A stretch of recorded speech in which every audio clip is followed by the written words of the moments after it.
Hello hi. അങ്ങനെ ഇന്ന് ആടുജീവിതം റിലീസായി.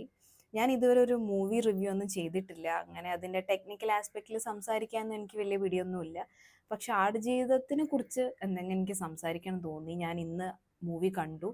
ആൻഡ് ഇപ്പോഴും അതിൻ്റെ ഒരു ഹാങ് ഓവറിൽ തന്നെയാണുള്ളത്. ഇപ്പോഴും ആ ഇമോഷൻസിൽ തന്നെ ഇങ്ങനെയുള്ളത്. ആ പാട്ടൊക്കെ ഇങ്ങനെ കേട്ടുകൊണ്ടിരിക്കുകയായിരുന്നു. അപ്പം ഞാൻ ഓർത്തൊരു വീഡിയോ ചെയ്യാമെന്ന്. ആൻഡ് ആക്ച്വലി ഞാൻ ആദ്യം ഓർത്തത് ഞാൻ ഈ നോവൽ വായിച്ചതാണ്. അപ്പം ഇതിൻ്റെ കഥയും എല്ലാം അറിയുന്നതുകൊണ്ടും പിന്നെ കുറേ ഒരു സങ്കടങ്ങളായിരിക്കുമല്ലോ കൂടുതൽ. അതുകൊണ്ട് തിയേറ്ററിൽ പോയി കാണണ്ടെന്നായിരുന്നു ഞാൻ ആദ്യം വിചാരിച്ചത്.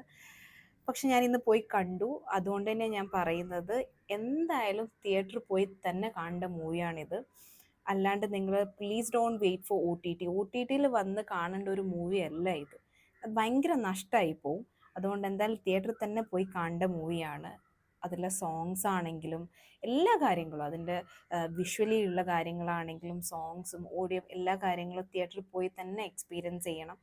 സെക്കൻഡ് ഹാഫൊക്കെ ആയപ്പോഴാണ് പെരിയോനെ പാട്ടൊക്കെ വന്ന് അപ്പോൾ ആ സമയത്തുണ്ടായ കുറച്ച് കാര്യങ്ങളും ഒക്കെ ഭയങ്കര ഒരു സങ്കടമുള്ള കാര്യമായിരുന്നു. എന്തായാലും എല്ലാവരും കണ്ണ് നിറഞ്ഞു പോകുന്ന കാര്യങ്ങളൊക്കെ ആയിരുന്നു. ഭയങ്കര ഒരു ഇമോഷണലി ഭയങ്കര എന്താ പറയുക, കരയിപ്പിച്ച് കളയും. കരയിപ്പിച്ച് കളയുമെന്ന് പറയാൻ നമ്മൾ ഒരു തിയേറ്ററിൽ പോയി ത്രൂ ഔട്ട് ഒരു 2.5 മണിക്കൂർ കഷ്ടപ്പാട് തന്നെ ഇതെങ്ങനെയെങ്കിലും ഒന്ന് തീർന്നാൽ മതി അങ്ങനെ ഒരു ഫീലേ അല്ല. നമ്മൾ അതിൻ്റെ കൂടെ തന്നെ ട്രാവൽ ചെയ്യുന്ന പോലെ നമുക്ക് തോന്നും. അവസാനം എന്താ പറയുക, ക്ലൈമാക്സ് അല്ലെങ്കിൽ രക്ഷപ്പെടുന്നൊരിത് വരുമല്ലോ, ആ സമയമൊക്കെ ആകുമ്പോഴത്തേക്കും ഭയങ്കര ഒരു സന്തോഷമൊക്കെയാണ്. അപ്പോൾ അതെന്തായാലും തിയേറ്ററിൽ പോയി തന്നെ എക്സ്പീരിയൻസ് ചെയ്യുക. നിങ്ങൾ ബുക്ക് വായിച്ചതാണെങ്കിലും കഥ അറിയുന്നതാണെങ്കിലും അല്ലെങ്കിലും എന്തായാലും തിയേറ്ററിൽ തന്നെ പോയിരുന്ന് കാണാം. Okay, by.